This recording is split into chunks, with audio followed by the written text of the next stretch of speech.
batik. Nah, ini perlu digarisbawahi Bapak Ibu bahwa kain batik seragam yang kami kasih itu masih berupa dalam bentuk jahitan kain yang perlu Bapak Ibu dijahit sendiri. Karena ada beberapa kloter kemarin belum ada 1 bulan Bapak Ibu, dia bukanya itu H-2, buka koper, dicek, ternyata kok kain gitu. Padahal sudah jelas di kain itu kan ada mode yang harus dijahitkan. Dia baru buka kopernya H-2 sebelum keberangkatan baru dibuka. Akhirnya dia bilang, loh bukan dalam bentuk baju ya gitu. Karena memang kita sampaikan dari awal memang yang kita kasih adalah kain menyesuaikan dengan Bapak Ibu ukurannya sendiri-sendiri. Mau nggak mau pas waktu hari H, karena sudah nggak ada waktu H-2 besok berangkat, akhirnya kainnya dibawa di bandara, dia pakai kain ikhram. Pas foto biar kelihatan ada identitas Al-Fajr. Gitu. Jadi mohon Bapak Ibu nanti dicek di kopernya masing-masing, atau kalau baru tahu ternyata kain segera dijahitkan. Untuk modelnya apa? Bebas. Mau dibikin gamis, mau dibikin outer, bebas seperti itu. Kemudian selanjutnya kain ikhram Bapak-bapak sudah dapat? Sudah. Mau kena atau jilbab Ibu-ibu? Jilbabnya warnanya apa? Oh, berarti benar ini, bukan berarti travel Al-Fajr benar ini. Kuning ya. Shell sudah. Warnanya apa? Oh, berarti udah dibuka. Ada yang dapat shell hitam? Buku panduan umroh sudah? Sudah. ID card, karet gelang, tag bagasi, insya Allah ini akan dibagikan di bandara. Tapi poin nomor 1 sampai 8 Bapak Ibu pastikan, kemudian nanti minta ke admin kalau misalkan belum dapat biar dilengkapi. Ini ada satu lagi namanya tas sandal. Tas sandal. Nah, nanti Bapak Ibu yang belum dapat tas sandal bisa konfirmasi ke marketingnya atau admin biar bisa dibawakan ketika di bandara atau pengambilan nanti di kantor. ID card, karet gelang, tag bagasi nanti insya Allah akan dibawakan di bandara. Untuk paspor Bapak Ibu pegang masing-masing ya. Ada yang dikumpulkan di travel? Tidak ada ya. Karena memang untuk paspor sekarang dibawa oleh masing-masing jamaah karena visa pengurusannya sekarang secara online, tidak harus fisik diserahkan ke travel. Selanjutnya perlengkapan. Nah ini Bapak Ibu kan berangkatnya November Desember ya. Nah untuk cuaca di Saudi untuk November Desember itu kemungkinan nanti masuk musim dingin Bapak Ibu. Jadi harap memakai jaket tebal. Nih terutama juga Bapak Ibu yang umroh plus Turki ada. Nah itu disiapkan untuk jaket tebalnya. Kacamata hitam ini juga disiapkan karena apa? Walaupun cuaca di Saudi itu musim dingin katakanlah, ketika siang hari itu di sana matahari tetap panas gitu. Jadi nanti biar mempermudah Bapak Ibu ketika city tour lebih nyaman. Kalau city tour kan biasanya kita siang hari ya. Dan ketika city tour biasanya city tour yang kita kunjungi adalah pegunungan. Jabal Rahmah, Jabal Uhud. Nah rata-rata city tour kita itu di pegunungan, jadi panas. Jadi mohon membawa kacamata hitam biar Bapak Ibu ketika city tour nyaman. Sepatu colokan 3. Jadi colokan di Saudi, di hotel-hotel Saudi itu bukan colokan kaki 2 yang seperti kita di Indonesia, tapi colokannya kaki 3. Jadi kalau misalkan Bapak Ibu mau ngecas HP itu bawa konektor seperti ini biar bisa ngecas HP-nya masing-masing. Karena colokan di Saudi itu colokan kaki 3. Dan bantal leher biar Bapak Ibu lebih enjoy ketika di pesawat, lebih nyaman. Jadi bawa bantal leher, walaupun nanti di maskapai itu biasanya sudah disediakan bantal sama selimut. Tapi untuk selimut mohon untuk tidak dibawa pulang ya Bapak Ibu ya. Karena pernah saya kejadian jamaah tiba-tiba pas transit di bandara kok pakai kemul Saudi Airlines nih, ternyata memang nggak tahu diambil gitu. Jadi untuk selimut, bantal harap jangan dibawa pulang Bapak Ibu. Selanjutnya tumbler. Nah tumbler ini juga bermanfaat banget Bapak Ibu. Karena apa? Nanti ketika di bandara ada momen di mana Bapak Ibu cairan tidak boleh masuk ke dalam kabin 100 ml. Jadi cairan yang lebih dari 100 ml pasti ditahan sama petugasnya. Nah air minum gimana? Air minum sama saja harus dibuang.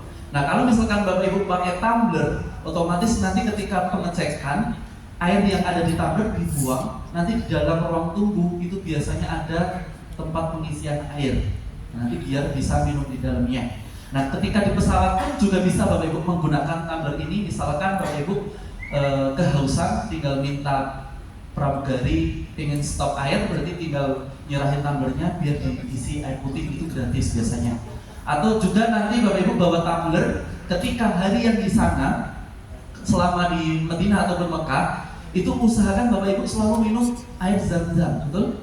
Kalau di Indonesia mau minum air zam-zam berapa ratus ribu? 500 ribu dulu.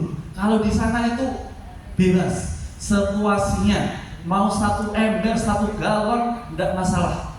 Makanya Bapak Ibu mumpung di sana usahakan selalu minum air zam-zam. Nah, ketika Bapak Ibu bawa tumbler, otomatis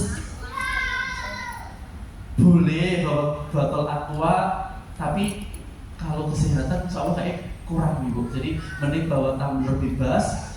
Harganya kalau nggak salah 15 ribuan banyak Ibu. Nah, nanti ketika di masjid tinggal diisi air zam-zam, dibawa ke hotel buat perjalanan. Ketika Siti Tur bawa minum air zam-zam. Jadi ketika habis ke masjid lagi, ketika berangkat masjid pulang bawa air zam-zam lagi. Pokoknya sehari-hari di sana usahakan selalu minum air zam-zam. Walaupun nanti di hotel itu ada air putih, di resto itu ada air putih. Tapi kalau air putih kan di Indonesia banyak ya.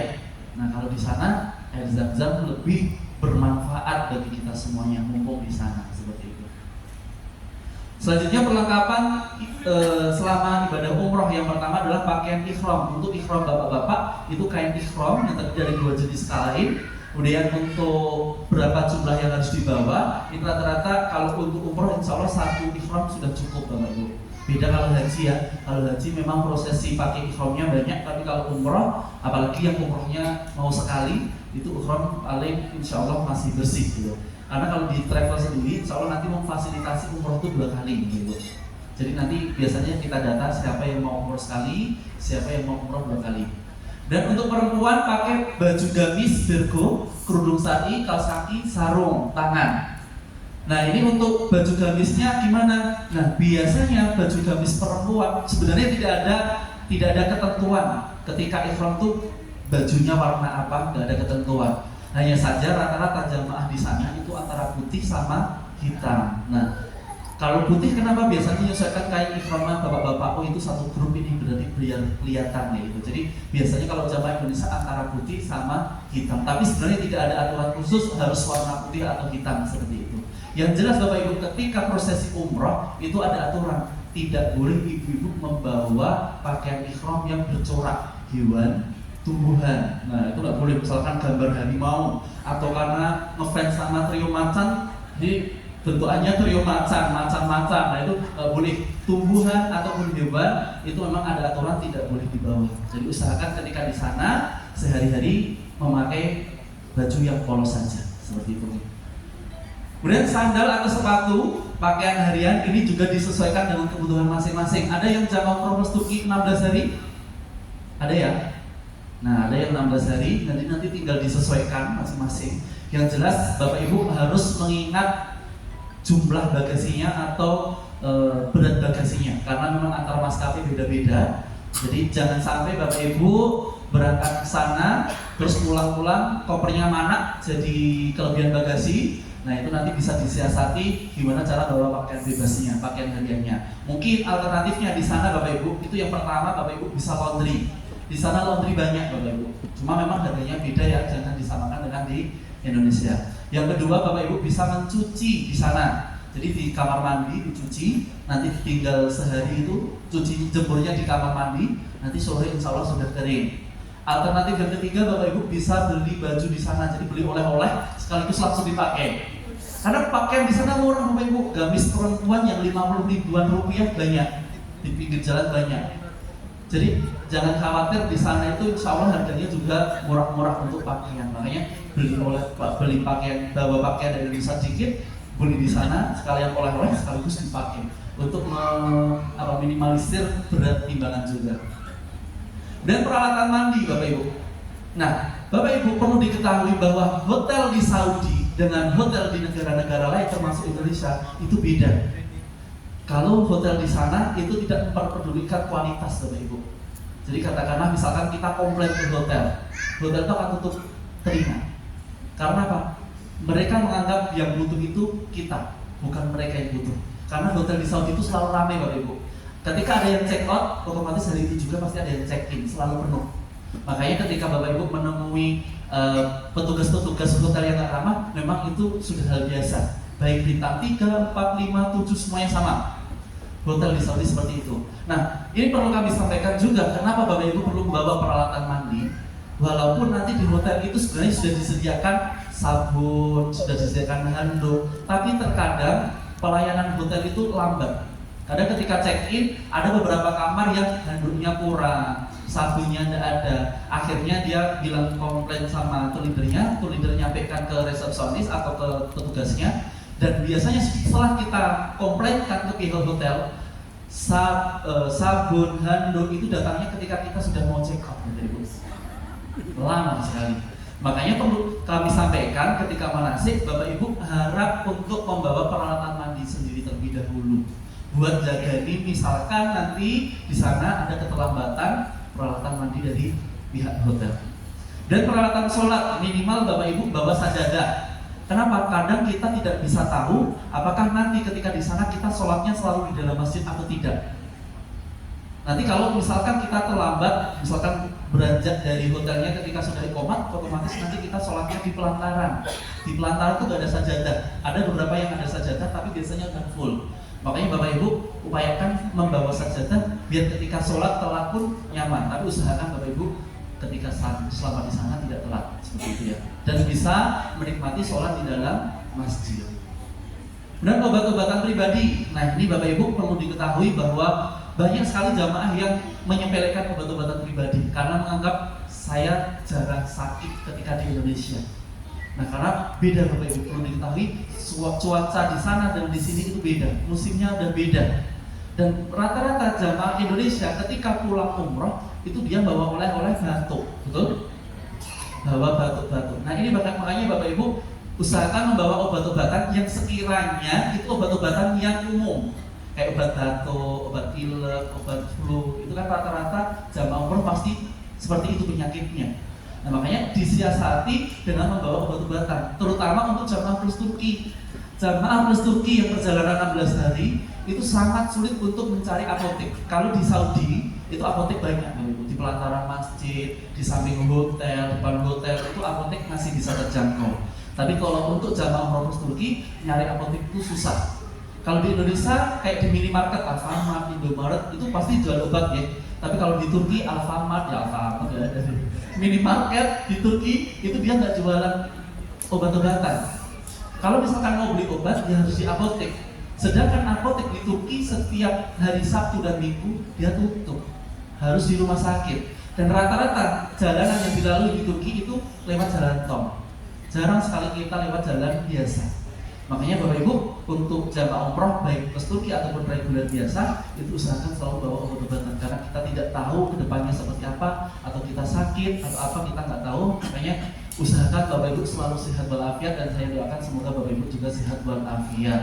Karena nanti kalau ketika di sana ngedrop, sakit pilek atau flu itu pasti udah berubah segalanya. Ibadah jadi nggak khusyuk, mau melakukan aktivitas nggak khusyuk. Jadi mohon Bapak Ibu untuk selalu menjaga staminanya dengan minum-minuman mungkin multivitamin. Yang biasa nggak minum multivitamin, diperbanyak minum multivitamin biar kita tidak jatuh sakit ketika di sana.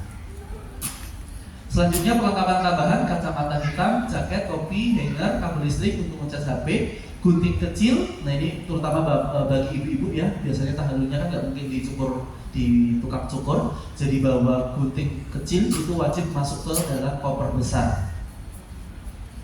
Selanjutnya masker sekali pakai, ini penting sekali apalagi musim dingin seperti ini. Jadi nanti saling mengingatkan Bapak Ibu, ketika ada yang batuk satu, usahakan yang batuk itu langsung mengenakan masker. Karena kalau tidak mengenakan masker dan ketika si tidur di bis AC, biasanya nanti cepat menular. Jadi ketika batuk, otomatis Bapak Ibu mohon untuk mengenakan masker.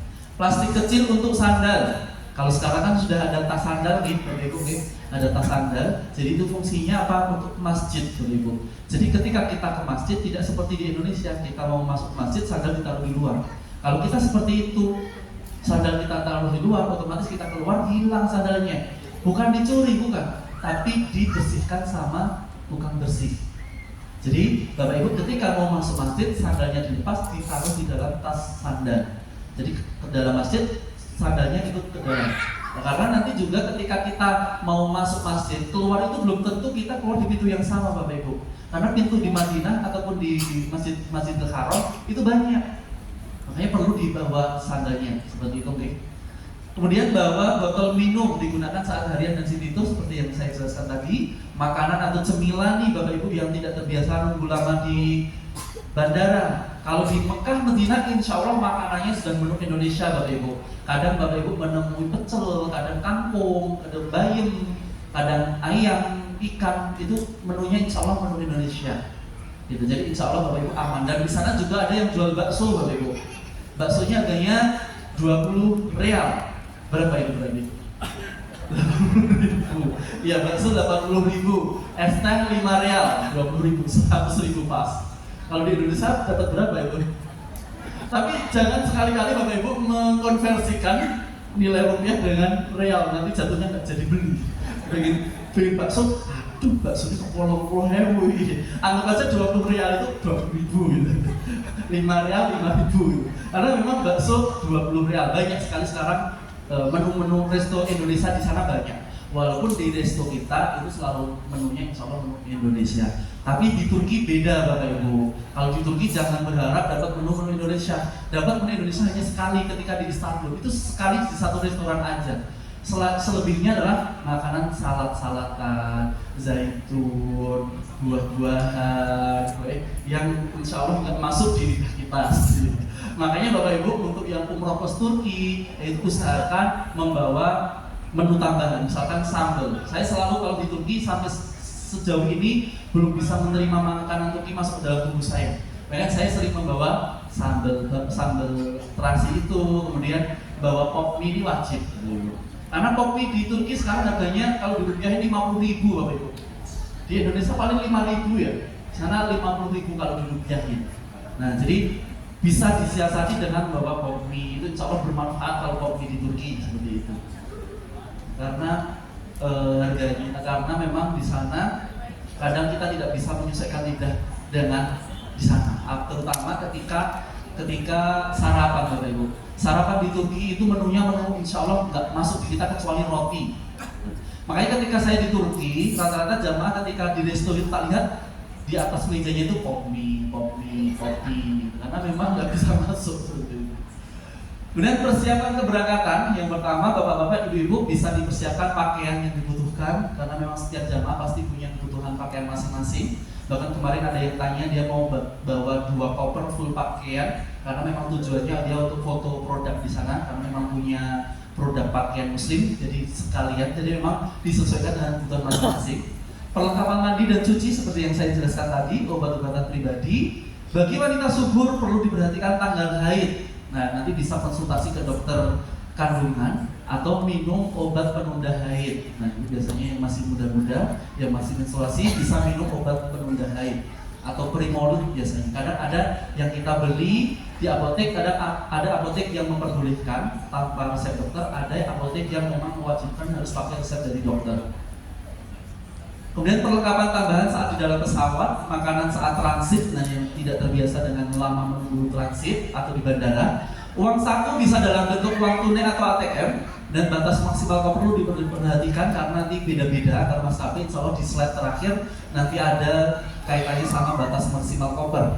Dan koper ditandai masing-masing biar membedakan dengan jamaah yang lain Bapak Ibu.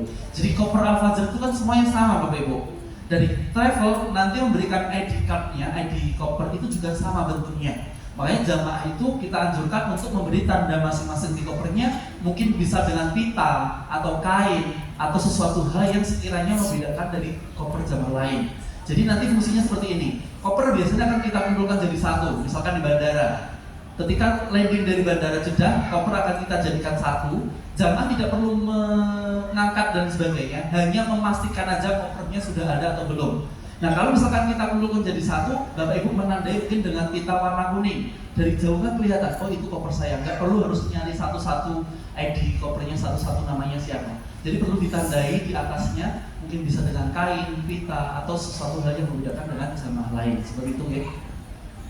Selanjutnya adalah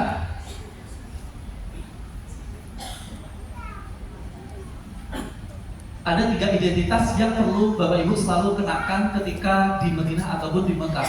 Yang pertama adalah karet gelang, ID card, sama sal. 3 benda ini barang yang wajib Bapak Ibu selalu kenakan. Baik ketika di masjid, city tour dan sebagainya, wajib mengenakan 3 identitas ini. Dan tadi yang ID card sama gelang soalnya akan dibaca di bandara. Hal yang harus diperhatikan adalah paspor. Paspor itu adalah nyawa Bapak Ibu semuanya. Tanpa paspor Bapak Ibu tidak bisa masuk ke negara Arab, dan tanpa paspor Bapak Ibu tidak bisa kembali lagi ke Indonesia.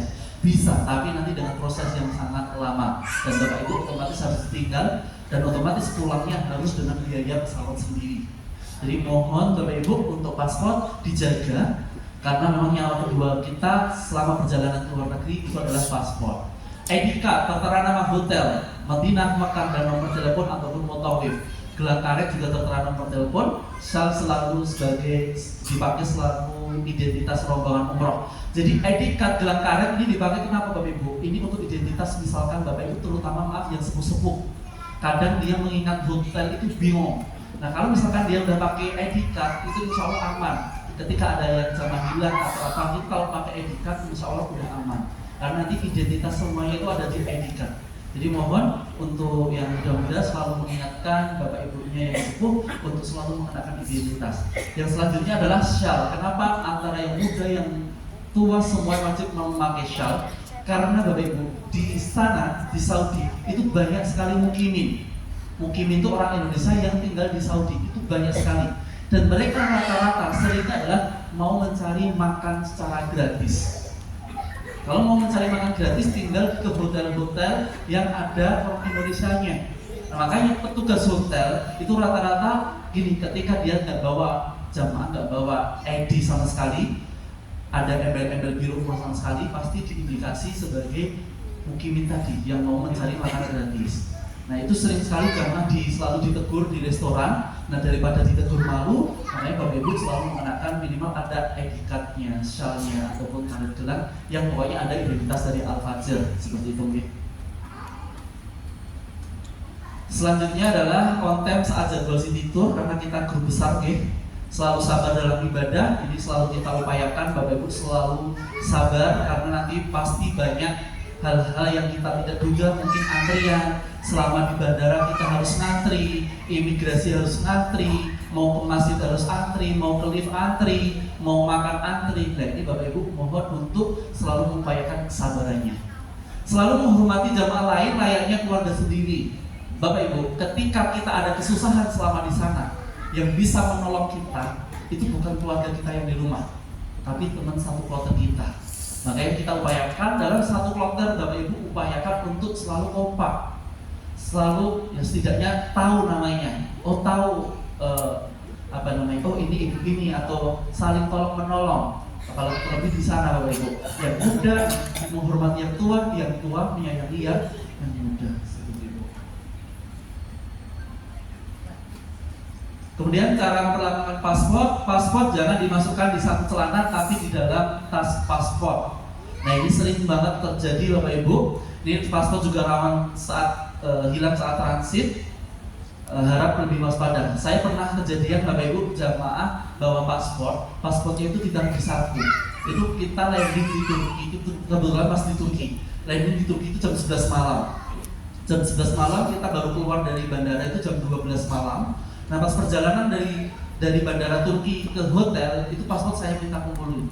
Nah pas saya mau kumpulin ternyata ada paspor bapak-bapak ini ternyata nggak ada. Dan beliau bilangnya terakhir ditaruh di saku celana, saku baju. Nah otomatis mau nggak mau bis harus putar balik lagi ke bandara karena nyari, padahal udah jam 12 malam. Otomatis putar balik. Nah alhamdulillahnya ketika perjalanan putar balik itu ternyata ada jamaah yang di belakang itu menemukan paspor bapaknya di sela-sela bawah kursinya. Ternyata paspornya itu sampar-sampar gitu karena dia duduknya nomor 3 di depan gitu. Jadi itu memang rawan hilang ketika kita taruh tidak pada tempatnya Bapak Ibu. Jadi paspor memang wajib ditaruh di dalam tas paspor. Pernah kejadian juga ketika saya di Mesir. Di Mesir ketika mau check-in, otomatis paspor sudah kita kasih satu-satu. Ketika check-in, tas paspornya itu ternyata katanya ibunya ditaruh di atas koper. Nah pas mau masuk ternyata paspornya nggak ada. Dia ber-11 orang sama anak-anaknya. Tahu paspornya ibunya hilang, ibunya otomatis nangis. Namanya perempuan yang nangis. Ibunya nangis, anak-anaknya ikut nangis nih. Atau leadernya bingung, ikut nangis. Jadi setelah itu kita cari bareng-bareng satu grup. Nah ternyata paspornya itu ditemukan di bawah tempat wrapping. Padahal ibunya nggak mau wrapping. Tapi bilangnya terakhir memang ditaruh di atas koper, mungkin jatuh akhirnya di bawah pas wrapping. Nah itu mungkin Bapak Ibu, ketika paspor kita tidak taruh di tempatnya, karena paspor barang kecil kita nggak tahu itu larinya kemana. Ya. Sedangkan kalau nggak ada paspor, Bapak Ibu harus ditinggal. Nah makanya Bapak Ibu mohon untuk saling mengingatkan paspor untuk selalu dijaga baik-baik. Dan untuk paspor nanti Bapak Ibu ketika Bapak Ibu landing di Jeddah, paspor itu akan dikumpulkan oleh leader. Jadi selama di Madinah atau di Mekah, sehari-hari Bapak Ibu insya Allah tidak tidak membawa paspornya masing-masing, karena paspor itu akan dikumpulkan dan akan dibagikan lagi nanti ketika sudah mau penerbangan pulang. Paspor pulang di bandara, paspor akan dibagikan masing-masing lagi.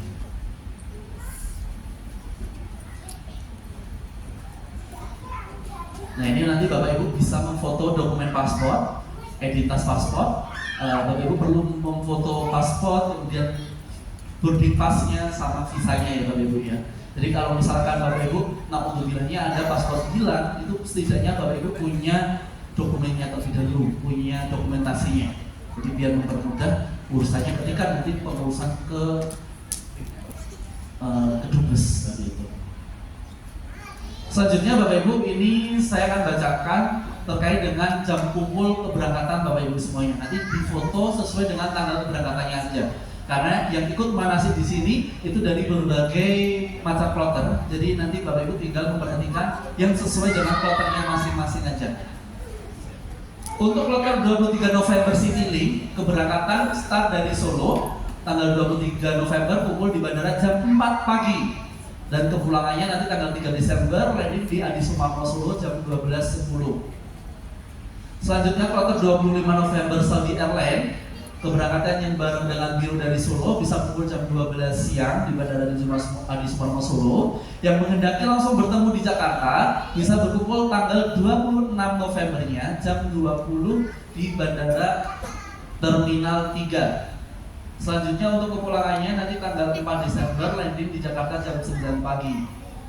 Selanjutnya kloter 26 November umroh plus Turki 16 hari yang menghendaki bareng dengan Biro dari YIA Kulon Progo bisa kumpul jam 1 siang di YIA. Yang menghendaki berkumpul di Jakarta bisa berkumpul di Terminal Jakarta Terminal 3 jam 13. Selanjutnya yang mau bertemu langsung di KLIA atau Kuala Lumpur bisa berkumpul di tanggal 27 Novembernya jam 12 siang waktu Malaysia di Terminal 1. Untuk kepulangannya nanti tanggal 13 Desember yang bareng dengan Biro dari YIA tadi nanti landingnya jam 00.35. Yang start end dari Kuala Lumpur nanti landing di Kuala Lumpur jam 00.35. Yang ikut dari Kulon Progo nanti landing jam 11.20 dan yang mendaki Jakarta nanti landingnya jam 9.40.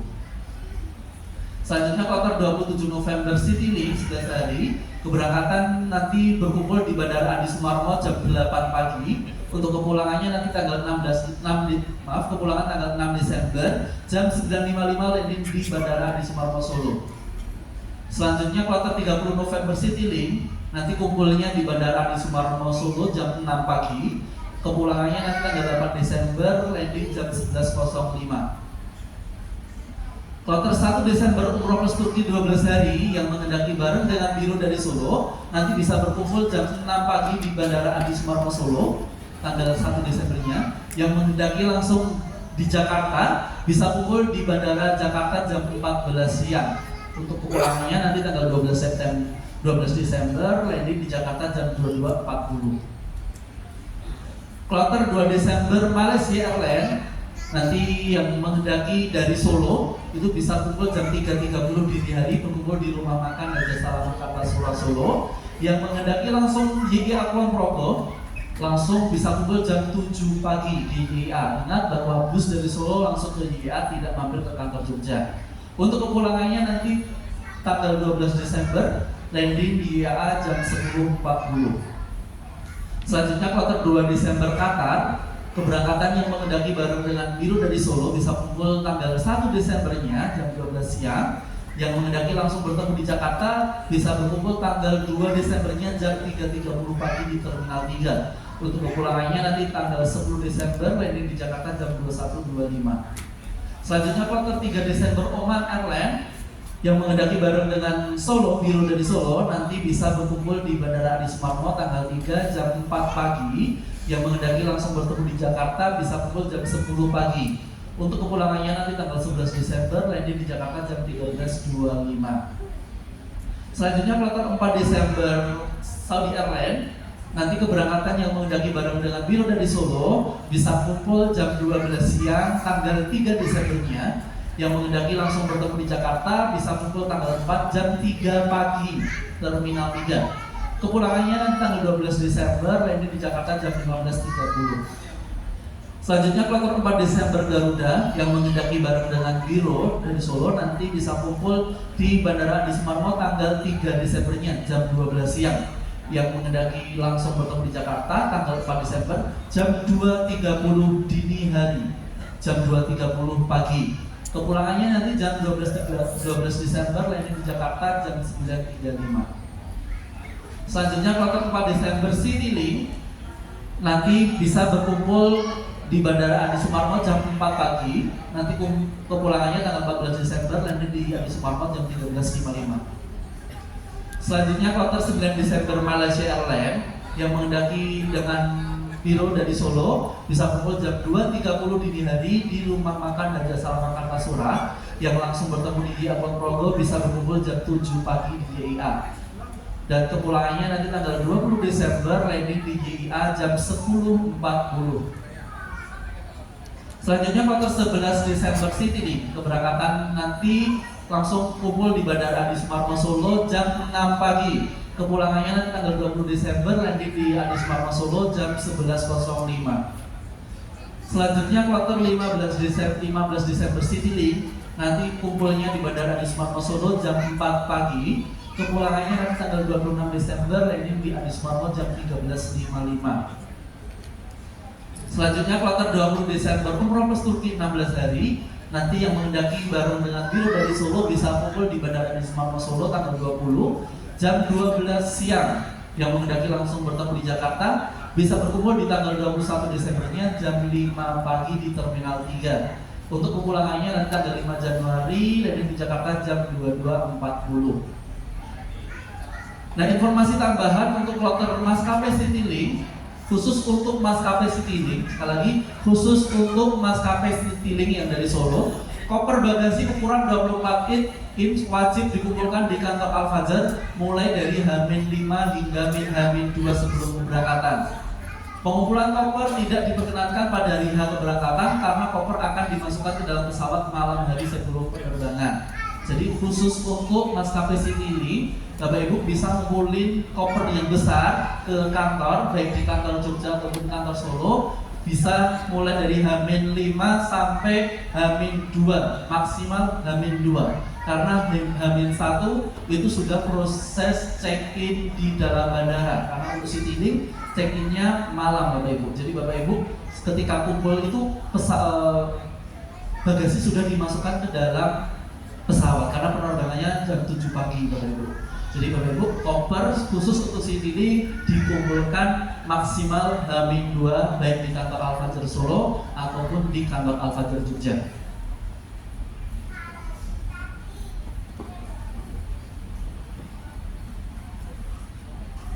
Selanjutnya terkait dengan pengenalan situasi bandara. Perlu kami sampaikan bahwa Bapak Ibu keberangkatan besok langsung mengenakan seragam batik dari Al-Fajr beserta sarnya. Dan Bapak Ibu ketika di bandara nanti itu langsung cari tim kita, tim Al-Fajr yang ada di bandara. Nanti insya Allah ada banner meeting point. Dan nanti tinggal Bapak Ibu tinggal kumpulin koper ke tim kami, kecuali Citylink ya. Selain Citylink langsung ngumpulin koper ke petugas kami yang ada di bandara. Kemudian nanti koper insya Allah akan kita kasih tanda dan Bapak Ibu akan melakukan briefing terlebih dahulu, briefing terkait dengan perjalanan Bapak Ibu sama kulinernya langsung. Dan nanti Bapak Ibu perlu diperhatikan selama di bandara itu ada alat deteksi metal X-ray, ini harus diperhatikan. Biasanya nanti di bandara itu akan ada beberapa kali pengecekan. Kalau penerbangan internasional, insya Allah nanti ada 2 pengecekan. Yang pertama koper biasa, yang kedua itu kayak misalkan cairan 100 ml, kemudian nggak boleh pakai jam tangan, nggak boleh pakai sabuk, harus dilepas kayak gitu. Jadi Bapak Ibu, terutama bapak-bapak yang pakai sabuk biasanya itu bisa disiasati ketika mau masuk ke X-ray, sabuk harus dilepas terlebih dahulu, ditaruh ke dalam kotak yang sudah disediakan. Misalkan pakai jam tangan ataupun lain sebagainya yang berbau dengan besi. Ini harus diperhatikan.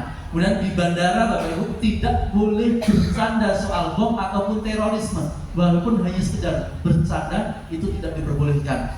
Kemudian power bank tertera maksimal 10.000 mAh. Dan ini power bank wajib dimasukkan ke dalam tas kabin, tidak boleh dimasukkan ke dalam koper besar. Cairan di atas 100 ml, benda tajam, gunting, dan lain-lain wajib masuk bagasi besar.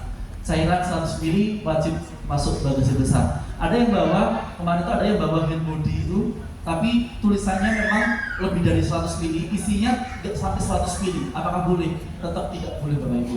Walaupun isinya habis, tapi di situ tertulis lebih dari 100 ml, itu tetap tidak diperkenankan untuk dibawa karena akan disita. Beda cerita misalkan Bapak Ibu, misalkan Ibu-ibu bawa skincare nih, 100 ml, 100 ml, 100 ml, 100 ml banyak, itu memang tidak masalah. Karena tidak melebihi dari 100 ml. Yang tidak diperbolehkan adalah satu botol itu tertulisnya 100 ml ke atas. Entah itu ada isinya atau enggak, itu tidak diperbolehkan. Atau isinya masih tinggal dikit, itu tetap disita sama petugas, seperti itu ya.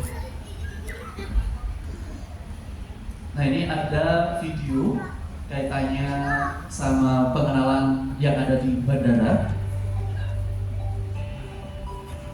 Nah ini perlu kami sampaikan karena tidak semua jamaah umroh itu pernah masuk ke bandara ataupun naik pesawat terbang. Nah ini nanti akan ada pengecekan terlebih dahulu, ini pengecekan dasar.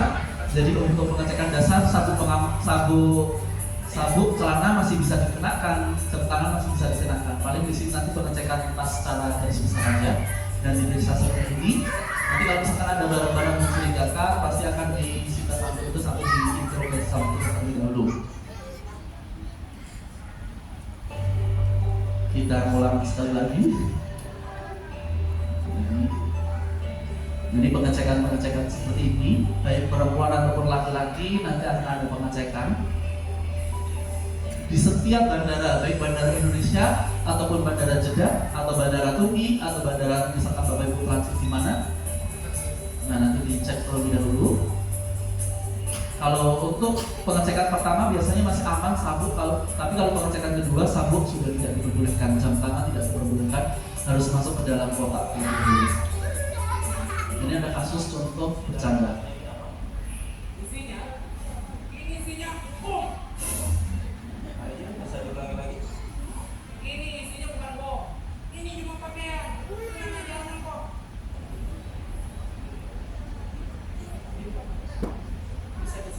Nah, walaupun Bapak ini hanya sekedar bercanda, tapi bandara punya SOP, mereka harus diinterogasi terlebih dahulu.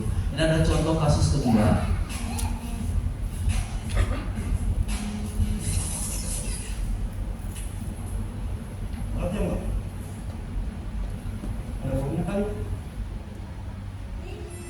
Nah, ini contoh kasus kedua, juga kaitannya sama bercanda soal bom. Karena memang pernah kejadian Bapak Ibu, tapi tiket domestik dari Surabaya kemana saya lupa. Itu ada satu penumpang dia bercanda soal bom, artinya pesawatnya dilelang. Karena memang standarnya bandara, petugas bandara itu harus mengecek terlebih dahulu benar atau tidak ada bom di maskapai. Walaupun tadi bercanda doang, tetap harus dilakukan pengecekan. Karena memang ada undang-undang penerbangan terkait dengan hal-hal tersebut.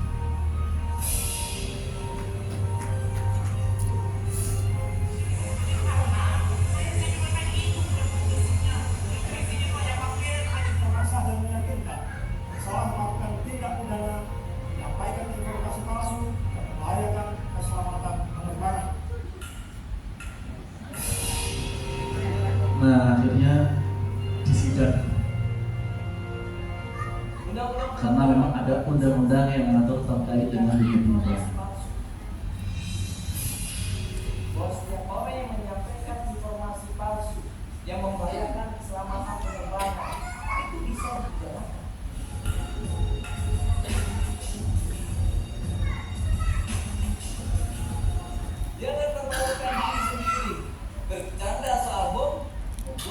siap tidur. Nah itu tadi Bapak Ibu contoh kasus bercanda soal bom di bandara karena memang itu dilarang. Kemudian pengenalan dalam pesawat, Bapak Ibu usahakan Bapak Ibu bisa membaca tiket pesawatnya dan melihat nomor tempat duduk, karena memang nomor tempat duduk di pesawat itu diatur Bapak Ibu. Karena pernah kejadian juga Bapak Ibu, ada jamaah yang tidak melihat nomor duduknya, dia masuk tiba-tiba tinggal asal duduk dan duduknya di kursi paling depan di kelas bisnis. Padahal kita semua kelas ekonomi karena merasa katanya lebih longgar. Ya memang longgar karena kelas bisnis. Nah, memang belum tahu kaitannya sama tempat duduk pesawat itu memang harus sesuai dengan nomornya. Nah, nanti Bapak Ibu minimal Bapak Ibu bisa membaca tempat duduknya. Dan mematikan ponsel, penggunaan toilet Bapak Ibu juga diperhatikan, tombol buka bantuan, sholat dalam pesawat dan barang bawaan yang ada di atas pesawat. Nah ini tiket pesawat, Bapak Ibu tinggal menghafal seat aja. Kalau untuk yang lainnya, misalkan boardingnya, gate-nya, insya Allah ikut sama TA tidak masalah. Tapi kalau untuk seat, minimal Bapak Ibu tahu seatnya duduk di tempat yang mana, seperti itu ya. Kalau misalkan katakanlah di sini 72B, nanti tinggal Bapak Ibu mencari di sini yang 72B mana, sebelah atas, di atas dekat tempat penyimpanan koper itu nomor kursi. Nah nanti ada isyarat kenakan sabuk pengaman, baik ketika take off atau landing, sabuk pengaman dipakai. Matikan alat komunikasi elektronik seperti biasa. Nah, perlu diketahui Bapak Ibu bahwa makanan di atas pesawat itu sifatnya adalah gratis, tidak berbayar. Semuanya sama. Semuanya gratis. Jadi, misalkan Bapak Ibu ketiduran, kemudian tidak dapat makan, jambil aja pramugarinya, insya Allah dikasih. Tapi ada beberapa maskapai yang modelannya itu walaupun tertidur, itu di depannya itu pasti langsung dikasih. Tapi ada juga yang kalau nggak ngomong nggak dikasih. Jadi nanti kalau misalkan kelewatan, Bapak Ibu tinggal jambil aja pramugarinya. Nanti minta makan insya Allah gratis. Karena memang makan itu insya Allah ada jadwalnya. Kalau minum memang Bapak Ibu bebas, bisa bebas. Katakanlah misalkan di tengah perjalanan, ketika pramugari tidak lagi menawarkan minuman, Bapak Ibu keharusan tinggal minta minum ke pramugari, insya Allah dikasih. Mau minta air putih atau jus itu dikasih. Tapi kalau untuk air hangat itu memang dia ada jam-jamnya. Untuk minuman-minuman panas itu memang mereka ada jam-jamnya dikasihnya. Tapi kalau untuk minuman-minuman yang bukan minuman panas, insya Allah dikasih secara bebas seperti itu. Kalau makanan Bapak Ibu juga bisa milih nanti. Bapak Ibu pasti ketika berangkat nanti akan ditawarkan beberapa pilihan makanan Bapak Ibu. Tapi dengan bahasa Inggris, Bapak Ibu tahu. Tapi tenang Bapak Ibu, makanan di pesawat itu rata-rata cuma ada 2 jenis. Yang pertama adalah chicken. Chicken apa Bapak Ibu? 2 tahun. Yang kedua adalah beef. Wih, tahu lah, di kecil tak tahu loh. Nah itu rata-rata di maskapai itu menunya itu 2 itu Bapak Ibu. Chicken atau beef, nanti Bapak Ibu tinggal ditawarin mau pilih apa, tinggal disampaikan. Kalau Citylink, insya Allah nanti pakai bahasa Indonesia. Kalau itu pramugarinya Pak pramugari Indonesia.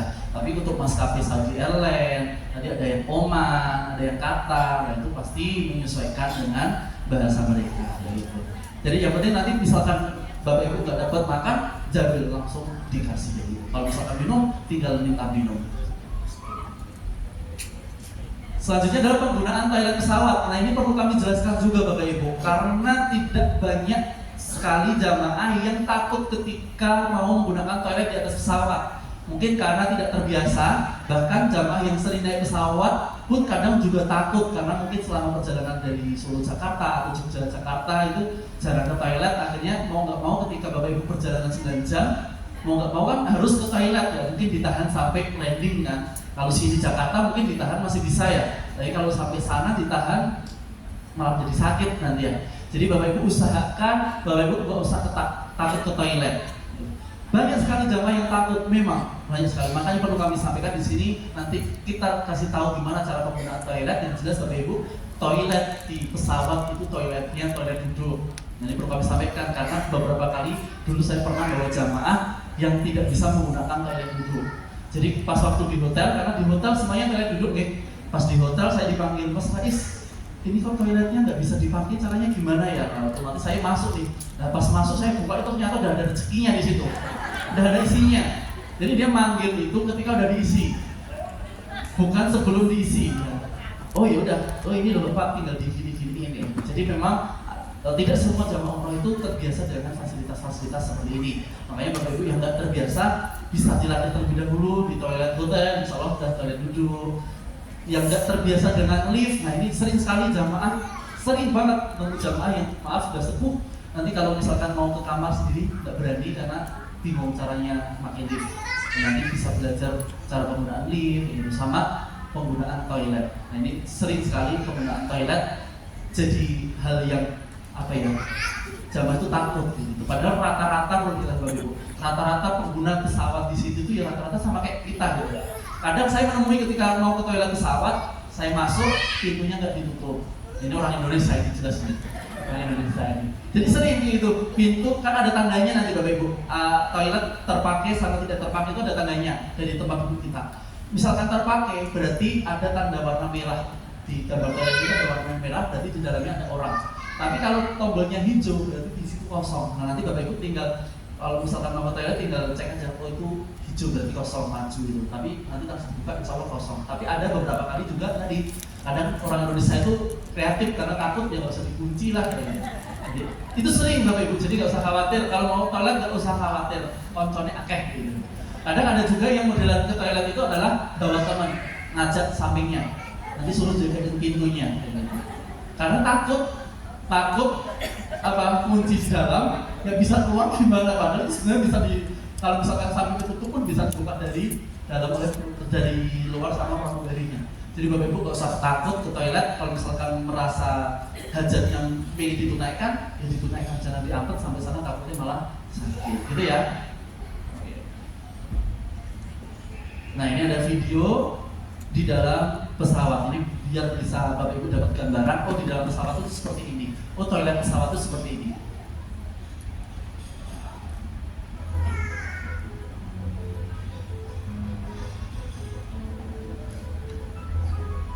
Nah ini tombol hijau tadi berarti itu kosong.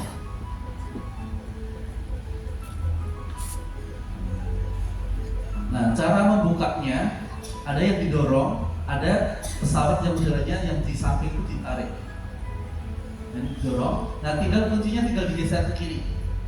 Nah nanti lampu akan nyala, otomatis yang di luar udah nggak bisa didorong, pintu sudah terkunci dan otomatis Bapak Ibu di pesawat otomatis sudah smoking area ya, non smoking ya. Nah ini misalkan ada tanda ini menyala, Bapak Ibu diharapkan untuk kembali ke tempat duduk, mungkin karena turbulensi ataupun hal-hal yang lain. Nah kalau misalkan Bapak Ibu pengen manggil pramugari, tinggal ditekan tadi tombol pramugari tadi, ada gambar orangnya. Bahkan di pesawat pun, di toilet pesawat juga ada tempat untuk mengganti popok bagi Bapak Ibu yang bawa bayi.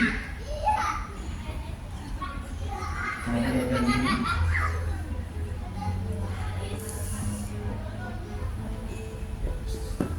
Nah, di dalam pesawat, di toilet itu juga disediakan pembalut Bapak Ibu.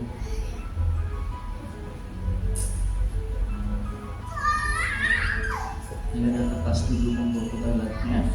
Untuk tisu juga disesuaikan dengan kebutuhan. Setelah Bapak Ibu sudah selesai menggunakan toilet, harap untuk dibersihkan karena yang memakai toilet bukan hanya kita sendiri, tapi banyak orang, biar kita sama-sama nyaman.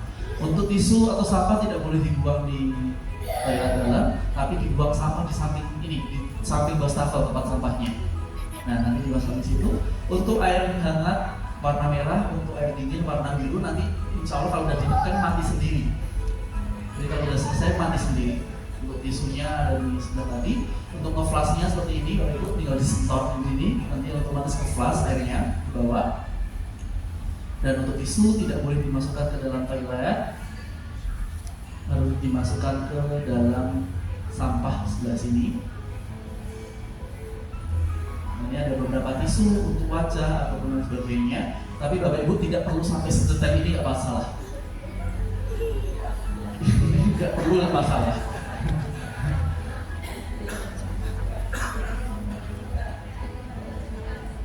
Nanti dikira petugas pramugarinya. Nah ini Bapak Ibu harap untuk menjaga keselamatan bersama, jangan sampai membuang sampah di lantai ataupun cairan-cairan ke toilet, di toilet ya. Jangan sampai ada air-air kecil-kecil di sini. Karena saya pernah menemui jamaah dari luar itu kalau wudhu di toilet, padahal kita ada rukhsah yang namanya tayamum ya Bapak Ibu ya, jadi nggak perlu wudhu di toilet karena memang membahayakan. Walaupun di pesawat ada air, tapi lebih baik kita pakai tayamum karena kita nggak tahu aliran-aliran yang ada di bawahnya. Saya sering kali nemui jamaah dari luar ketika saya transit itu pakai, dia mau sholat itu wudhu dari toilet, nanti ketika di toilet udah basah kuyup kayak gitu. Nah itu membahayakan diri. Jadi lebih baik Bapak Ibu menggunakan rukhsahnya yaitu tayamum. Dia perlu dibawa di dalam pesawat. Dan Bapak Ibu nanti pasti akan menemui yang namanya sholat di atas pesawat. Karena perjalanan 9 jam pasti Bapak Ibu 1 kali atau 2 kali menemui sholat di atas pesawat. Nah ini Bapak Ibu juga harus tahu gimana caranya tayamum ataupun sholat di atas pesawat. Nah ini ada tutorial videonya, tata cara tayamum dan tata cara sholat di atas pesawat.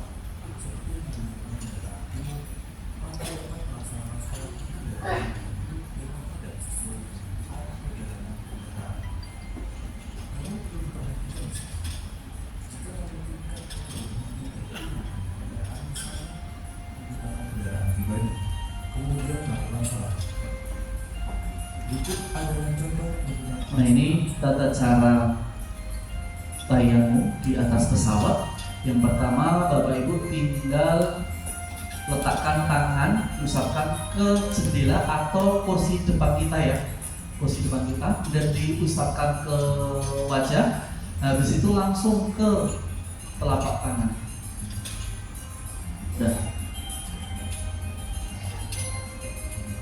Nah sudah sesimpel itu untuk tayamum, nggak perlu sampai rambut ataupun sampai kaki. Untuk tata cara sholatnya niatnya seperti biasa Bapak Ibu. Nanti kalau misalnya Bapak Ibu menemui sholat zuhur asar kemudian dijamak nggak masalah. Ini bersedekap seperti biasa.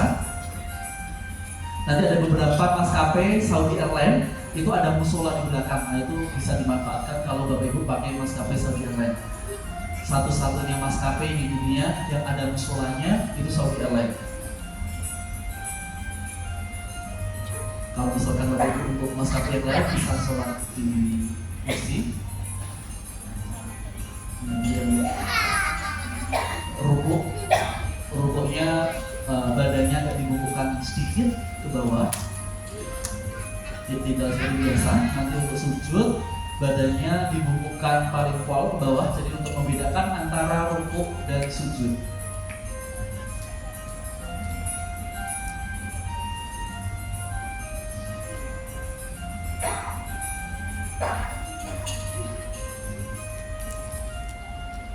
Untuk bacaan-bacaan sholatnya juga sama seperti kita melakukan sholat biasa pada umumnya.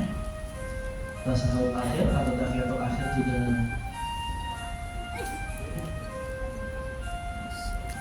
dan untuk salamnya itu biasa. Dan nanti tinggal disesuaikan Bapak Ibu tinggal mau dijamak atau tidaknya. Yang perlu diketahui bahwa Bapak Ibu itu tadi tata cara tayamum ataupun sholat di atas pesawat. Karena beberapa kali saya menemui dari biru lain, saya pernah nih Bapak Ibu sholat di atas pesawat. Dia duduk di sebelah saya ibu-ibu. Ketika tayamum, karena mungkin tidak diajari, ketika tayamum, ibunya itu saya lihat tayamum itu sampai kaki, bahasanya sampai kaki. Ya mungkin karena tidak diajari seperti itu. Makanya hal-hal kecil seperti ini yang dasar tidak semuanya itu tahu seperti itu. Sama halnya seperti ini Bapak Ibu. Saya sering sekali melihat agak risih sebenarnya ketika menemui jamaah perempuan di jamaah Indonesia perempuan di sana, ketika selesai sa'i, apa yang kita lakukan Bapak Ibu? Tahallul. Nah, sering saya temui jamaah perempuan ketika selesai sa'i, tahallulnya itu ketika sudah keluar dari pintu sa'i, tahallulnya itu modelannya adalah rambutnya dikeluarin, suruh motongin suaminya. Itu salah Bapak Ibu. Itu membatalkan akun kita harus bayar dam. Karena kita membuka aurat kita, sedangkan kita belum selesai tahallul. Padahal di situ banyak orang. Nah itu sering sekali jamaah Indonesia perempuan tuh melakukan seperti itu. Jadi selesai sa'i keluar pintu langsung ke suaminya suruh rambutnya diginiin, suruh motongin. Nah itu salah Bapak Ibu. Kalau misalkan ibu-ibu, kalau bapak-bapak jelas ya tahallulnya langsung di tempat boleh, ke tukang cukur nggak masalah. Kalau ibu-ibu ya tadi kalau misalkan pengen langsung habis sa'i pengen tahallul, usahakan misalkan mau dipotong sama suaminya, usahakan tangan suami yang masuk ke jilbab, bukan rambutnya yang harus menyesuaikan tangan suami. Atau misalkan pengen nanti di hotel lebih aman, ya diselesaikan di hotel, tidak masalah. Yang jelas jangan sampai rambut belum dipotong tapi sudah dikeluarin, dilihat sama orang banyak. Itu berarti kita melanggar larangan-larangan ihram. Nah, itu perlu saling mengingatkan Bapak Ibu. Yang kedua yang terjadi seringnya ibu-ibu ketika di rest area. Ketika di rest area saya sering sekali melihat ibu-ibu dari jamaah lain tuh selalu tidak pakai kaos kaki. Mungkin dirasa karena perjalanan panjang jauh, kaos kakinya capek, kaos kakinya dilepas atau habis sholat, terus kaos kakinya nanti makanya waktu di bis, itu nggak diperbolehkan. Berarti melanggar larangan ihram. Itu sering terjadi di kalangan ibu ketika dia pasti prosesi ihram. Gitu. Kalau untuk bapak-bapak, ini hal yang sepele juga perlu kami tekankan bahwa saya juga sering melihat itu ketika di rest area karena kedinginan, karena di rest area itu biasanya kita maghrib Isya itu maghrib itu di rest area dan dingin. Ihram itu biasanya dipakai buat ini, kerukupan. Padahal rambut ini nggak boleh tertutup sama apapun. Topi nggak boleh, ihram begini nggak boleh. Kita mau pakai kaos kaki nggak diperbolehkan. Jadi ini larangan-larangan ihram. Ini pasti nanti selalu kita sampaikan, selalu kita ingatkan terus Bapak Ibu, karena memang tujuan Bapak Ibu kesana itu umroh. Intinya itu adalah umroh. Bapak Ibu harus bisa menjaga larangan-larangan yang itu. Larangan-larangan selama prosesi umroh. Bapak Ibu prosesi umroh itu cepat. Paling ambil mikot di Bir Ali jam 3. Jam 3 sore perjalanan ke Mekah, sampai Mekah katakanlah jam 20. Prosesi umrohnya jam 22. Selesai paling sebelum subuh udah selesai. Hari yang selanjutnya bebas. Kalau untuk ihramnya ya jam-jam itu aja Bapak Ibu. Intinya itu di situ. Makanya nanti selalu kita gaungkan Bapak Ibu, larangan-larangan ihram selalu kita sampaikan. Kaitannya sama misalkan yang sering lupa jamaah itu adalah ketika selesai makan malam, karena kita sampai di hotel Mekah itu biasanya jamaah kita minta untuk sarapan untuk makan malam dulu. Setelah selesai makan malam, jamaah ke kamar masing-masing. Nah, ini biasanya jamaah karena makan malamnya pakai daging atau ayam, tangannya kotor, akhirnya dia cuci pakai sabun di kamar. Itu sering.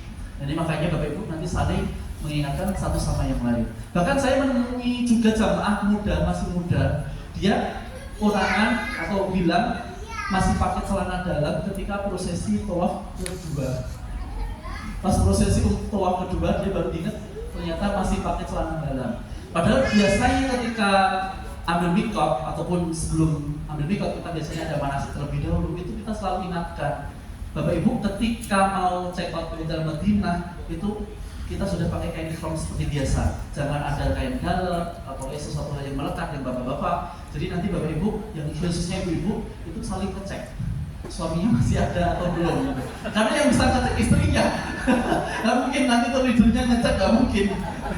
Karena penting, kadang lupa. Nantilah tak lepasi waktu di Bir Ali. Memang boleh dilepas di Bir Ali karena nanti kita prosesi niatnya ketika di Bir Ali. Tapi kadang manusia tuh lupa di Bir Ali, sumpah protes akhirnya lupa. Ya tadi kayak kejadian putaran kedua baru ketahuan dia ternyata masih pakai celana dalam gitu. Jadi makanya nanti untuk ibu-ibu selalu mengingatkan suaminya dicek, di cross check terlebih dahulu sudah aman atau belum, seperti daripada nanti bayar jam. Jadi saling mengingatkan satu sama yang lain. Selanjutnya Bapak Ibu, kalau tadi Bapak Ibu sudah melakukan penerbangan, nah ini Bapak Ibu langsung landing di Jeddah ataupun di Madinah, tergantung paketnya Bapak Ibu semuanya. Prosesnya seperti itu, nanti sampai di Bandara Saudi, Bapak Ibu cari counter imigrasi. Nah, counter imigrasi itu nanti banyak Bapak Ibu. Bapak Ibu tinggal cari counter yang paling sepi. Nggak perlu counter yang harus satu kloter bareng, nggak perlu. Jadi cari counter yang paling sepi, nanti otomatis ketemunya di tempat yang sama. Nah, harus bersabar, antrian imigrasi bisa 2-3 jam, bahkan 20 menit, 30 menit pun ada. Tergantung pesawat yang landing saat itu, karena kita tidak bisa prediksi landing pesawat saat itu di Saudi itu maskapai dari mana aja. Dilarang mengambil foto maupun video di imigrasi, khusus imigrasi. Tapi kalau di bandara boleh, kecuali di imigrasinya aja. Dilarang bercanda soal bom dan teroris. Nah, setelah Bapak Ibu dari imigrasi tadi, nanti Bapak Ibu akan diarahkan ke belt. Belt itu tempat pengambilan koper tadi, bagasi klaim. Nah, nanti Bapak Ibu tinggal tunggu terlebih dahulu sampai kopernya komplit. Nah setelah komplit nanti akan diatur oleh tour leader sama tim. Nanti memastikan koper Bapak Ibu komplit, Bapak Ibu tinggal memastikan aja, oh koper saya ada atau tidaknya. Nanti kalau sudah ada komplit semua koper, sudah dihitung sama tour leader, Bapak Ibu akan diarahkan keluar, pintu keluar. Nanti biasanya keluar sendiri, karena tour leader harus bareng sama kopernya. Karena koper tidak boleh ditinggal oleh salah satu jamaah, makanya tour leader di belakang. Tapi jamaah ketika katakanlah di sini hebelnya, nanti pintu keluar di pintu itu. Nanti tinggal keluar gitu, nanti seolah dan gratis kita yang akan jaga pintu kedatangan. Nah, nanti yang akan mengarahkan Bapak Ibu ke bus, dan di bis nanti insya Allah Bapak Ibu akan bertemu dengan mutawif. Nah di sini nanti Bapak Ibu sudah punya 2 pembimbing. Kalau tadi perjalanan dari Bandara Solo ataupun Jakarta sampai di Jeddah itu sama tour leader aja, tapi mutawif ketemunya ketika di bis, ketika saat di Bandara Jeddah. Nah ini bentuk imigrasinya kurang lebih seperti ini. Nanti akan ada beberapa bilik seperti ini Bapak Ibu. Tinggal cari bilik yang kosong. Nah ini kedatangannya, nanti tinggal kita cari parkirannya mana, busnya bus nomor berapa. Nah ini nanti Bapak Ibu patokan selama di sana pakai bis itu adalah nomor bus. Karena nanti ketika city tour kadang Bapak Ibu ke bisnya misah atau apa, itu yang dicari adalah nomor bus berapa tadi. Selanjutnya kondisi hotel di Saudi tidak standar seperti hotel wisata pada umumnya, seperti yang saya jelaskan di awal tadi. Tidak semua hotel ada drinking water di kamar, bawa botol air untuk ambil zam-zam. Lift tidak terlalu banyak dan kecil, petugas hotel tidak terlalu ramah, kamar tidak dibersihkan tiap hari oleh petugas. Hotel selalu ada wifi, password ditempel di resepsionis dan akan di-share oleh leader. Tapi untuk sinyal wifi di hotel di Saudi memang jangan disamakan dengan hotel-hotel yang ada di Indonesia.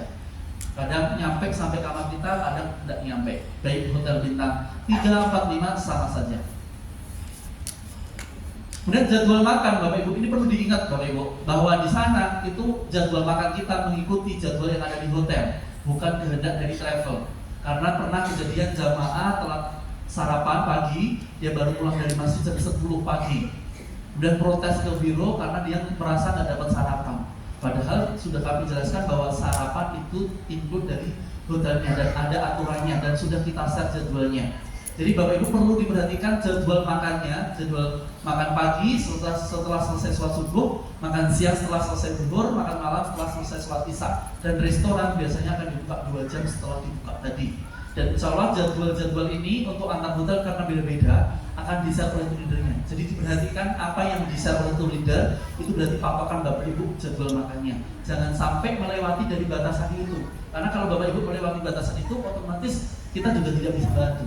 Kadang tour leader kalau misalkan datangnya juga telat sarapannya, dia juga nggak dapat makan. Karena memang makan itu sudah ikut dari hotel, aturannya ikut dari hotel. Dan tips sholat di 2 tanah haram. Agar dapat sholat di dalam masjid, datang 1 jam sebelum azan. Bapak Ibu jangan samakan suasana sholat di sana dengan di Indonesia. Kalau misalkan Bapak Ibu berangkat ke masjidnya kalau sudah mendengar iqomat, betul?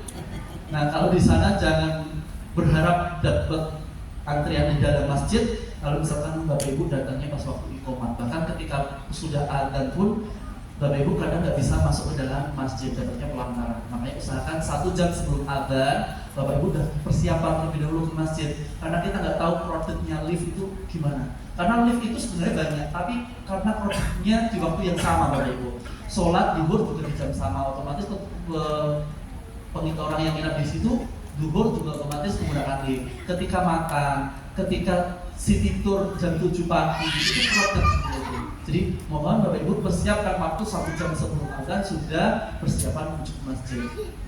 Selanjutnya setiap selesai sholat fardu itu ada sholat jenazahnya. Hampir setiap sholat fardu itu pasti Bapak Ibu ada sholat jenazah. Dan ini saya harapkan Bapak Ibu mengikuti aktivitas sholat jenazah di sana. Hampir setiap sholat 5 waktu itu pasti setelah selesai pasti ada sholat jenazah. Hampir semuanya. Dan itu Bapak Ibu kalau misalkan Bapak Ibu mengikuti, pahalanya luar biasa. Ada yang tahu pahalanya berapa? 1 kilo. 1 kilo itu sebesar apa? Gunung Uhud. Bayangkan itu baru 1 kali sholat aja Bapak Ibu.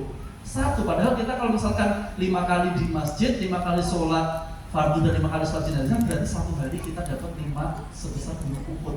Sedangkan gunung Uhud itu adalah gunung paling besar di Madinah, Bapak Ibu. Luar biasa sekali pahalanya. Makanya orang yang umroh nyari pahala itu gampang. Makanya ketika umroh itu panggilan, Bapak Ibu. Belum tentu orang yang kaya melintir dia bisa berangkat. Mungkin karena sibuk dengan duniawinya, atau mungkin orang yang punya banyak waktu bisa berangkat, mungkin ekonominya. Makanya Bapak Ibu ini adalah orang-orang yang dipilih oleh Allah. Makanya gunakan waktu sebaik mungkin ketika di sana. Jadi tadi kayak misalkan nih Bapak Ibu sholat di Nabawi, pahalanya berapa? 1000. Di Masjidil Haram 100.000. Bapak Ibu kalau sholat sendirian di rumah 1, berjamaah lah berapa? 7.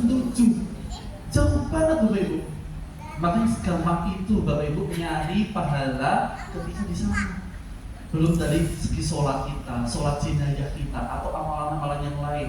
Makanya eman-eman misalkan Bapak Ibu sampai di sana itu malah Bapak Ibu kayak di sana mungkin gersulo atau banyak ngeluhnya, loyo ibadahnya, itu eman-eman Bapak Ibu. Makanya ini kan Bapak Ibu yang ketika bis umroh itu yang dikeluarin itu banyak, gak hanya uang, betul? Uang banyak pasti kan, otomatis di atas 20 jutaan semua ya, dan itu banyak. Dan waktu Bapak Ibu yang punya kerjaan mungkin harus cuti, waktu yang disisikan juga banyak. Jadi eman-eman kalau misalkan di sana tidak optimal. Makanya Bapak Ibu ibadah di sana harus optimal. Salah satunya tadi lah sholat jenazah. Satu hari Bapak Ibu pahalanya sudah sebesar 5 gunung Uhud. Kalau misalkan paket 7 hari selama di sana, 5 kali 7 berarti 35 gunung Uhud. Luar biasa, gunung Uhud itu gede, paling gede se-Madinah Bapak Ibu.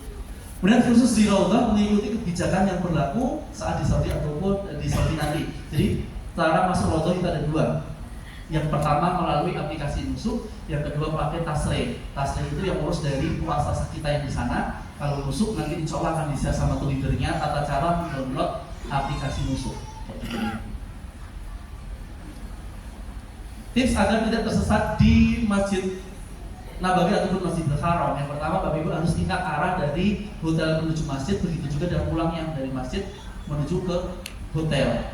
Dan Bapak Ibu bisa menandai di ID card-nya nomor pintunya berapa, sandal dibawa ke dalam masjid, selalu bawa ID card, usahakan bersama dengan teman sekamarnya saat masjid. Nah ini Bapak Ibu jangan sampai bingung arah masjid. Sebenarnya hotel kita pun sebenarnya juga terjangkau Bapak Ibu.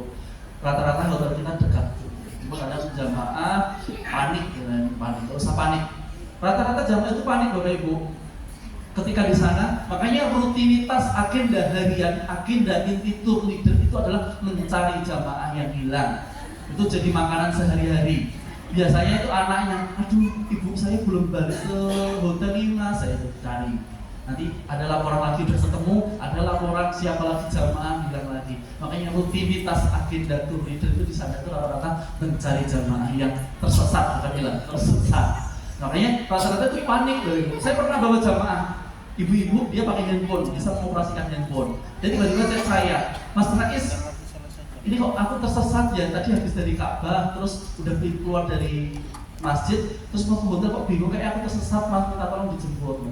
Lah ibu ini posisi di mana? Ini di ini ya, coba aku fotoin. Dia difotoin cekrek. Ternyata yang difoto itu hotel kita. Karena panik, dia sebenarnya tinggal selangkah berapa langkah lagi dan sampai hotel kita. Karena panik Bapak Ibu. Nah itu makanya kuncinya adalah Bapak Ibu gak boleh panik dalam keadaan apapun. Karena di sana kadang dia begitu, aduh tersesat dari rombongan, udah pikirannya gimana. Padahal sebenarnya nyari hotel kita itu dekat Bapak Ibu, terjangkau, bisa gampang ya itu.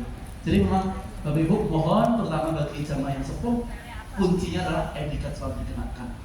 Karena pernah kejadian juga detik-detik saya mau check out dari Mekah, udah mau perjalanan lagi melanjutkan ke Turki, kebetulan saat itu saya bawa Turki. Pas waktu mau pada ada jamaah yang hilang, tersesat, hilang dari rombongan, baru udah sepuh. Akhirnya dicari-cari, gak ketemu, anaknya nangis subuh-subuh, nangis karena nanti kan udah mau check out. Jam 9.10 kan udah check out tuh. Sedangkan itu pas wafat itu pas subuh, dicari nggak ada, karena itu pas ada agenda terakhir tawaf itu pada cium Ka'bah, mungkin pamitan atau apa, cium Ka'bah, akhirnya tersesat. Dan tersesat akhirnya kita cari bareng-bareng, ternyata jamaahnya ini pas waktu sholat subuh tersesat itu pinter, dia langsung berdoa di depan muhtaram, ya Allah semoga saya ketemu sama rombongan atau apa. Ternyata bener, ada yang jamaah rombongan itu wafat sendiri sama keluarganya, ketemu sama bapak-bapak yang bilang tadi. Akhirnya telepon, dia lihat bapak-bapak lihat grup, oh ini ternyata dicari, langsung pada senang semuanya. Tapi kalau misalkan tidak ketemu pun sebenarnya aman Bapak Ibu. Yang penting Bapak Ibu selalu mengedukasi ke orang tua, selalu bawa etikat. Kalau misalkan benar-benar tersesat, langsung suruh nyari orang Indonesia, suruh hubungi nomor yang tertera di etikat. Insya Allah aman. Makanya rata-rata kita sering dapat jamaah rombongan tersesatnya itu biasanya dari etikat. Oh ini suruh jemput ibu ini di pintu nomor ini, nanti tinggal tuliskan jemput gitu. Begitu juga nanti misalkan Bapak Ibu yang muda-muda itu pasti akan menemui juga jamaah mungkin rombongan dari yang lain, dari guru lain, pasti minta bantuan juga ke Bapak Ibu. Mbak minta tolong dong ini hubungkan sama ini. Nah nanti mohon Bapak Ibu juga saling membantu hubungkan tuh itu seperti etikat. Jadi etikat ini sangat penting sekali Bapak Ibu, terutama yang sepuh-sepuh selalu dikenakan. Nah ini kalau misalkan tersesat gak usah panik, langsung telepon nomor mutual dan manajer, cari wajah Indonesia. Karena wajah Indonesia itu kelihatan ya Bapak Ibu ya. Cuaca ini nggak update Bapak Ibu cuacanya, nanti bisa diupdate sama tour leadernya, biasanya nanti akan diupdate lagi berapa derajat sekarang saat di sana.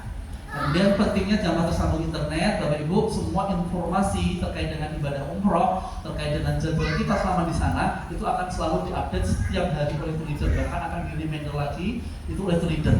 Nah makanya Bapak Ibu usahakan terhubung sama internet. Nah untuk paket internetnya gimana? Pakai internet yang sesuai dengan providernya Bapak Ibu semuanya. Nanti tinggal ke Gapari yang Telkomsel atau ke Gerai Indosat yang Indosat, atau disesuaikan ke gerainya masing-masing. Insya Allah rata-rata provider Indonesia itu punya paket roaming di Arab Saudi. Tapi Bapak Ibu kalau misalkan mau paketan di sana gimana? Paketan di sana itu banyak minusnya kalau menurut saya. Karena kalau misalkan Bapak Ibu mau beli nomor di Saudi itu tidak bisa dipakai untuk video call Bapak Ibu. Karena Saudi itu memblokir fitur video call. Jadi misalkan Bapak Ibu mau kangen-kangenan sama saudara di rumah, itu nggak bisa video call kalau pakai nomor sana. Tapi kalau misalkan Bapak Ibu pakai nomor di Indonesia, itu bisa dipakai. Kalau yang plus Turki gimana? Berarti Bapak Ibu beli paket yang sekiranya bisa dipakai untuk di Turki juga. Walaupun nanti di Turki itu ada, di bis itu ada wifi-nya loh di Turki. Dan translator, karena translator kita juga sekarang melalui link, Bapak Ibu tinggal mendownload aplikasi, nanti akan diarahkan oleh leadernya. Kemudian hindari hal-hal seperti ini, sifat sombong atau merasa mengerti lapangan, mengeluh terus-menerus. Tadi seperti yang saya sampaikan, iman Bapak Ibu di sana fokusnya pokoknya intinya adalah ibadah terus. Pokoknya untuk mengeluh disimpan dulu sampai Indonesia, nanti dikeluarkan sampai di Indonesia aja. Jangan ngeluh di sana, nggak baik kayak gitu. Jadi untuk urusan mengeluh misalkan antri lift atau mengeluh soal konco kamar ini, kadang teman kamar juga unik-unik kayak gitu. Yang masuk ke tour leader kadang ada jamaah yang nggak suka AC, ada jamaah yang harus AC nyala. Nah itu kadang nanti dilaporkan ke tour leader. Mungkin kita mangkel atau apa, disimpan dulu Bapak Ibu. Di sana kuncinya adalah Bapak Ibu piye caranya dapatin pahala sebanyak-banyaknya. Karena mumpung di sana. Kalau nyari dosa di Indonesia kan ya, bukan banyak. Jadi emang kalau di sana kita melakukan hal yang sama dengan apa yang kita lakukan di Indonesia. Mungkin yang biasanya Bapak Ibu jarang ke masjid, mulai dari sekarang dibiasakan ke masjid dulu biar nanti di sana udah terbiasa. Berkata negatif lalu bercanda, selalu terlambat kumpul saat city tour, egois tidak mementingkan jamaah lain. Selanjutnya peraturan denda merokok di Mekah ataupun Madinah, ada bapak-bapak yang ahli hisab, pasti ada. Nah nanti akan ada denda bapak-bapak akan ada denda 200 rial bagi bapak-bapak yang merokok di area Masjid Nabawi, Masjidil Haram, dan radius 10 meter di area perhotelan. Apalagi di area masjid ya, misalkan lagi di Masjid Nabawi di pelantarannya sambil merokok, kan pernah ada kejadiannya dulu yang pernah viral itu, jangan sampai kejadian seperti ini. Karena rata-rata Bapak Ibu ini perlu diketahui juga, rata-rata peraturan Saudi itu rata-rata karena ulah orang Indonesia. Kayak aturan-aturan seperti ini muncul karena ulah orang Indonesia yang ketahuan merokok saat di pelantaran Masjid Nabawi. Ada kejadian lagi, pernah sempet kalau dulu Bapak Ibu yang pernah umroh zaman dulu itu ada Masjid Apung di Jeddah, itu dulu ada. Itu ditutup karena apa? Orang Indonesia karena merayakan ulang tahun di masjid itu. Terus ditutup, nggak boleh dipakai untuk visitor. Banyak sekali ulah-ulah orang Indonesia yang unik-unik yang akhirnya menimbulkan peraturan-peraturan orang Saudi. Nah nanti kalau misalkan bapak-bapak pengen merokok gimana? Insya Allah nanti sudah ada tempatnya, pasti udah bakalan nemuin orang-orangnya. Apalagi orang-orang pekerja Indonesia di sana itu orang-orang Madura. Dia jualan rokok. Nah, nanti misalkan bapak-bapak kekurangan rokok, beli ya sama orang Madura yang biasanya di resto-resto. Tapi biasanya mahal, bisa sampai 150.000 gitu. Jadi kalau misalkan bapak-bapak perokok aktif, ya lebih baik bawa dari Indonesia. Kalau misalkan bawaannya agak banyak, dibagi sama istrinya. Misalkan apalagi yang untuk 16 hari ya, tinggal dibagi di kopernya istrinya juga. Gitu. Tapi syukur-syukur siapa tahu setelah pulang umroh, bapak-bapak rokoknya hilang. Kemudian cara masuk Ramadan lewat Nusuk nanti insya Allah akan di-share juga sama pelidonya. Nanti Bapak Ibu tinggal download aplikasi namanya Nusuk di Play Store atau App Store. Selanjutnya adalah suntik menitis. Bapak Ibu sudah semua? Ada yang belum? Ada. Nah ini mohon kendalanya apa Bapak Ibu? Kendalanya? Nah ya, karena ini untuk vaksin menitis memang ada batasannya nggih. Maksimal H-14 sebelum keberangkatan itu sudah harus tersuntik. Karena prosesi dari obat itu H-14.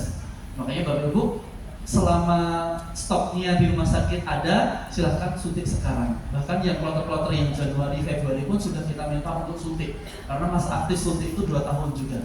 Jadi Bapak Ibu segera untuk suntik karena juga kadang suntik menitis itu mengalami kelangkaan. Beberapa waktu yang lalu di Jogja langka, terus di Solo juga langka. Makanya Bapak Ibu yang sudah ada kesempatan untuk suntiknya di rumah sakitnya ada, bisa digunakan untuk suntik menitis karena ini aturan terbaru, syarat wajib untuk masuk atau penerbangan.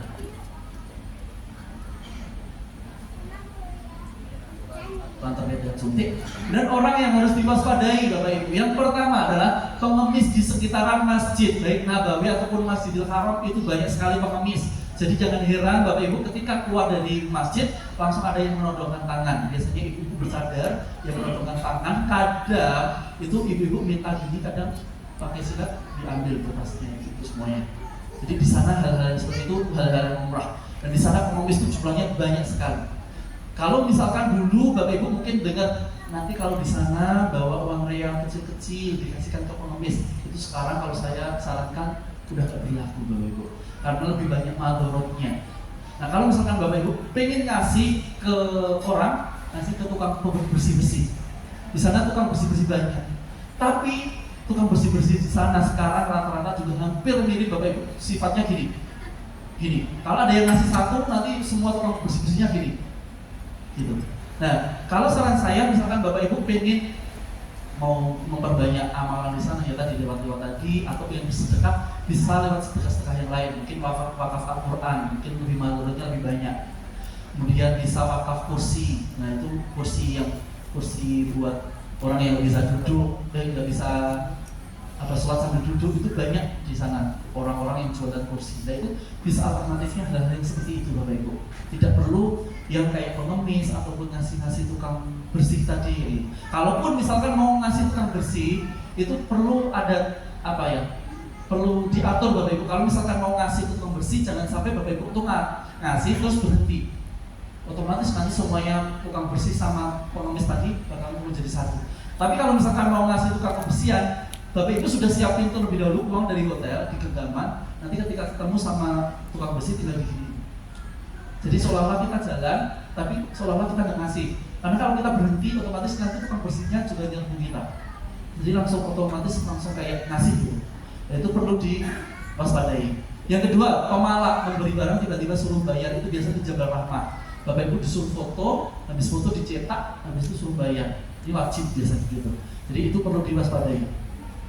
Selanjutnya jasa cukur tahallul yang tidak mencantumkan harga, ini khususnya bapak-bapak. Bahwa perlu diingat bapak-bapak, untuk jasa tahallul itu harganya 10-15 real. Kalau sendiri 15 real, kalau bareng-bareng biasanya 10 real. Jangan sampai bapak-bapak karena potong sendiri, kemudian nggak nanya terlebih dahulu harga. biasanya nanti akan ditutup harganya. Itu sering pernah kejadian, pernah jamaah habis dicukur terus dikasih dipijet-pijet itu, karena dia nggak ngomong, akhirnya kena berapa ratus ribu. Jadi mohon nanti sebelum cukur konfirmasi dulu harganya berapa. Dan syukur-syukur nanti kalau misalkan bapak mau cukur tahalulnya gundul, nanti bareng-bareng aja sama kulinder dan mutawifnya, insya Allah akan diarahkan. Kemudian selanjutnya adalah penipu modus kehabisan uang. Nah ini biasanya nih, nanti bapak-bapak atau ibu-ibu, kalau ibu-ibu saya kurang tahu, kalau bapak-bapak biasanya nanti kalau misalkan bapak-bapak duduk sendiri di masjid nih, nanti akan ada orang yang jawab bapak, dia ngomong ngaku-ngaku sebagai orang Palestina yang kehabisan uangnya untuk balik ke negaranya. Nah kadang-kadang orang Indonesia kalau udah dengar Palestina, dah tuh sake akhirnya dikasih, padahal itu modus benar. Jadi itu nanti pasti bakal ditemuin banyak seperti itu, ya gitu. Jadi wajah-wajah Indonesia itu wajah-wajah yang kelihatan dermawan begitu. Nah memang benar paling dermawan itu orang Indonesia, makanya haji Indonesia itu haji yang paling dermawan terkenalnya di negara lain. Orang Turki itu ketika kita datang di Turki, dia tuh menanya adalah haji Indonesia, haji itu mereka itu paling kelihatan dermawannya. Jadi wajah-wajah dermawan biasanya jadi sasaran baik pengemis ataupun hal-hal yang demikian tadi. Dan juga Bapak Ibu perlu diingat juga nih, karena kita wajah-wajah Indonesia itu selain dermawan juga wajah-wajah ahli belanja. Jadi kalau misalkan udah ibu-ibu lewat, orang Indonesia langsung keluarkan bahasa-bahasa Indonesianya. Jadi nggak usah khawatir Bapak Ibu besok ketika belanja di sana mau pakai bahasa apa, di sana itu rata-rata toko itu bisa bahasa Indonesia Bapak Ibu. Karena mereka tahu target pasar tertinggi itu orang Indonesia. Kalau mereka tidak bisa bahasa Indonesia, ya mereka pasarannya kurang. Nah, karena yang hobi belanja orang Indonesia, terutama ibu-ibu, betul? Bapak-bapak, ibu-ibu. Sama aja dua-duanya kalau di sana sama-sama kalah ya. Jadi memang kayak seperti itu. Orang Indonesia itu terlihat dermawan, terlihat suka belanja, dan di sana pun bisa belanja pakai rupiah. Karena memang mempermudah orang Indonesia ini, ayo uangnya dihabisin. Makanya rupiah bisa, mereka belajar bahasa Indonesia, ya pokoknya semuanya dipermudah orang Indonesia seperti itu. Sama perlu diketahui Bapak Ibu, ketika belanja Bapak Ibu itu harap ditawar. Nah, kalau di sana jangan nggak ditawar. Di sana kayak di Indonesia juga, sistemnya tawar-menawar. Kalau misalkan dikasih harga sekian, Bapak Ibu nggak terima, ditawar sekian, mereka nggak dikasih, pura-pura aja ditinggal, nanti dipanggil. Indonesia, nah, kayak gitu. Jadi memang harus ditawar Bapak Ibu. Di sana memang sistemnya tawar-menawar. Pakai bahasa Indonesia bisa. Selanjutnya adalah pencuri atau copet, biasanya yang jadi korban ibu-ibu. Walaupun kita berada di tanah haram Bapak Ibu, bukan berarti orang-orang di sana itu bersih dari dosa. Di tanah orang, Mekah ataupun Madinah, benar-benar yang di tanah haram. Tapi yang namanya pencurian, pencopetan itu tetap ada. Bahkan di pelataran Ka'bah ketika kita tawaf itu pernah ada kejadian jamaah itu yang dompetnya sama bukunya hilang, ininya disopet pas waktu tawaf. Jelas-jelas di depan Ka'bah. Yang namanya kejahatan itu pasti ada di mana-mana. Gitu ya Bapak Ibu ya. Jadi harap untuk tas, dompet dan sebagainya dijaga masing-masing. Nah, yang sering kejadian itu adalah ketika Bapak Ibu sholat. Kadang orang sholat, ada handphone, ada dompet dan sebagainya. Sholat itu ditaruh di belakang sini. Nah, ini otomatis mengundang maling Bapak Ibu. Kalau misalkan kita sholat bawa dompet dan sebagainya, taruh di depan. Jadi ketika kita rukuk, kita sujud, tasnya kita kontrol. Tapi kalau di belakang ketika kita sujud, tas bisa sakit. Itu sering sekali Bapak Ibu. Tasnya hilang kayak gitu. Nah ini mohon Bapak Ibu untuk selalu menjaga hati-hati barang bawaannya, selalu ditaruh di depan, jangan di belakang, karena kalau di belakang itu artinya milik kita bersama, diambil sama orang lain, taruh di depan. Nah ini sering terjadi. Jadi eman-eman Bapak Ibu. Dan joki Hajar Aswad, Bapak Ibu pernah dengar? Nah ini yang pernah punya TikTok atau apa pasti berseliweran terkait dengan joki Hajar Aswad. Joki Hajar Aswad itu sistem kerjanya seperti ini Bapak. Jadi orang Indonesia itu akan kelihatan siapa yang pengen nyium Hajar Aswad. Bapak Ibu semua pengen? Pasti pengen ya. Nah nanti ketika ada orang Indonesia yang pengen nyium Hajar Aswad tapi susah dan bingung, akan ada orang Indonesia lain yang akan mengambil Bapak Ibu semuanya. Dia ngambil, Bu mau cium Hajar Aswad, orang Indonesia ya, Bu mau cium Hajar Aswad, otomatis karena dia orang Indonesia kita, weh orang Indonesia baik banget, oh boleh, Ibu pegang sini. Nanti dia punya tim 3-4 orang, carikan jalan set sampai Hajar Aswad, Ibu suruh pegang atau cium. Kalau sudah selesai langsung ditarik ke pinggir, nanti dimintain 3 juta 4 jutaan. Dan itu adalah orang Indonesia. Orang Indonesia bukan orang luar, orang Indonesia. Joki namanya Joki Hajar Aswad. Kalau Joki kan harusnya konfirmasi dulu ya, ini nggak ada konfirmasi Bapak Ibu. Jadi biasanya seperti itu. Jadi kalau masalah Hajar Aswad, Bapak Ibu kalau mau cium jangan percaya sama rombongan lain. Kalau mau berusaha nyari rombongan, mau mencium Hajar Aswad, mau bareng-bareng sama rombongannya. Jangan sama orang lain yang kita tidak kenal walaupun orang Indonesia. Karena memang Joki Hajar Aswad di sana tuh banyak. Mereka punya tim bakal mengecek, oh itu bapak itu pengen cium Hajar Aswad dan bisa samperin. Orang pasti refleks orang Indonesia yang nawarin, otomatis mau. Itu Joki Hajar Aswad. Nah, yang terakhir yang belum saya tulis di sini, ini yang terbaru Bapak Ibu. Perlu diwaspadai juga di Saudi itu banyak pelecehan seksual. Baru aja beberapa kloter kemarin, bulan apa ya, itu ada jamaah kita yang terlecehkan, mohon maaf ketika berbelanja payudaranya dilemaskan, maaf. Karena memang Saudi memang seperti itu Bapak Ibu. Pernah saya kejadian juga berjamaah di hotelnya bintang 5 juga, ada satpam, dia pas waktu selesai umroh, mbak selesai prosesi umroh, dia diberikan pantat nih, akhirnya dilaporin, akhirnya prosesnya panjang. Karena memang di Saudi terkenal dengan hal yang demikian, terutama waktu belanja. Makanya bapak-bapak ketika belanja, istri ditemenin, jangan belanja sendirian atau sama teman-temannya, usahakan bareng sama teman-temannya. Karena memang, mohon maaf, nafsunya orang Arab lebih besar. Mereka makanannya unta tuh, jadi unta. Jadi memang hal-hal demikian memang sering gitu loh Ibu. Makanya orang Arab itu terkenal dengan nafsu besarnya. Nah, makanya perlu kami sampaikan, mohon untuk jaga diri untuk ibu-ibu ketika berbelanja harus ada temannya atau didampingi oleh keluarganya, biar tidak terjadi hal-hal yang sudah terjadi di jamaah lain seperti itu.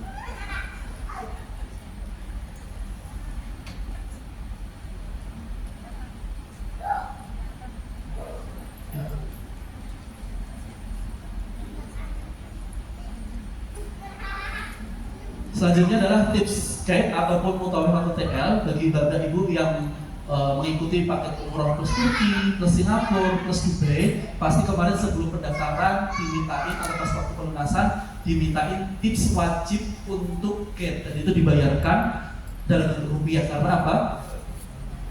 Guide yang ada di Turki itu ada undang-undang terkait dengan tipsnya, dan mereka mintanya adalah dalam bentuk dolar. Makanya untuk bapak ibu yang umroh plus Turki itu biasanya kita tarik di awal. Karena apa? Karena jamaah untuk mencari dolar susah. Nanti bayarnya ke biro, kemudian dibayarkan melalui bentuk dolar, dan itu sudah dibayarkan bapak ibu ketika pendaftaran pelunasan. Nah, yang kedua adalah tips guide untuk mutawif ataupun tour leader. Nah, ini biasanya sifatnya adalah seikhlasnya. Kalau tips untuk guide baik di Mesir, Turki ataupun Singapura itu sifatnya wajib. Tapi kalau untuk di Saudi, untuk mutawif dan tour leader itu sifatnya sukarela Bapak Ibu. Tidak ada nominal ataupun tidak harus uang ataupun barang ataupun dan sebagainya. Yang misalkan Bapak Ibu merasa terbantu dengan jasa mutawif ataupun tour leader, silakan Bapak Ibu ngasih tips. Tapi kalau misalkan Bapak Ibu merasa biasa-biasa saja, tidak usah, tidak masalah, karena memang tidak ada kewajiban Bapak Ibu semuanya. Nah, misalkan Bapak Ibu sakit, segera lapor ke tour leader. Nanti misalkan Bapak Ibu parah, itu biasanya akan dirujuk ke rumah sakit. Nah, perlu diingat Bapak Ibu bahwa rumah sakit di Saudi itu gratis, tidak berbayar. Nanti syaratnya tinggal Bapak Ibu dibawakan paspor, udah nanti administrasi secara gratis. Jadi nggak usah diangkut Bapak Ibu kalau misalkan sakitnya sakit parah, langsung konfirmasi ke tour leader. Nanti akan kami arahkan, kita bantu, kita antar ke rumah sakit. Selanjutnya untuk kepulangan Bapak Ibu, nanti untuk kepulangan perlu disampaikan juga bahwa berat bagasi setiap maskapai itu berbeda-beda. Jadi perlu di manajemen dengan baik. Oleh-olehnya nanti mungkin Bapak Ibu yang belanjanya banyak, nah ini bisa diminimalisir. oleh-oleh di Indonesia insya Allah banyak Bapak Ibu. Kalau misalkan untuk tetangga, untuk teman yang jauh itu beliin aja oleh-oleh yang ada di Indonesia. Tapi kalau untuk keluarga terdekat mau dibeli oleh-oleh di sana. Karena memang mengingat bagasi kita itu terbatas. Untuk Saudi Airlines itu kurang lebih 23 kilo, Garuda 25 kilo, AirAsia dan pesawat domestik yang mungkin nanti dari Jakarta ke Solo atau Jakarta ke Jogja, Jakarta ke Surabaya itu 20 kilo termakan 5 liter dan jam. Nah untuk kelebihan berat bagasi nanti otomatis dikenakan oleh jamaah. Jadi Bapak Ibu mohon untuk manajemen atau syukur-syukur bahwa timbangan, apalagi yang jamaah cross Turki 16 hari, nah itu gimana nih cara manajemen koper biar tidak over bagasi, karena saya pernah bawa jamaah itu di Turki hampir over bagasi 4 kilo atau 2 kilo, 4 kilo kalau salah. Nah habis itu kalau di rupiah itu kurang lebih 2 jutaan. Akhirnya saya suruh keluarin, tak taruh di tas kiriman saya, karena tas kiriman saya kosong kayak gitu. Hemat 4 juta dulu. Nah, jadi mohon di manajemen karena memang di sana untuk penerbangan internasional ya. Kalau untuk penerbangan domestik mungkin yang Jakarta ke Solo itu dikit, paling 30.000. Tapi kalau yang maskapai internasional memang berat bagasinya mahal sekali seperti itu. Jadi mohon untuk di manajemen sebaik-baik mungkin seperti itu. Baik Bapak Ibu, materi yang saya sampaikan insya Allah sudah selesai dan perlu kami sampaikan juga Bapak Ibu, nanti Bapak Ibu akan mendapatkan 3 kali manasik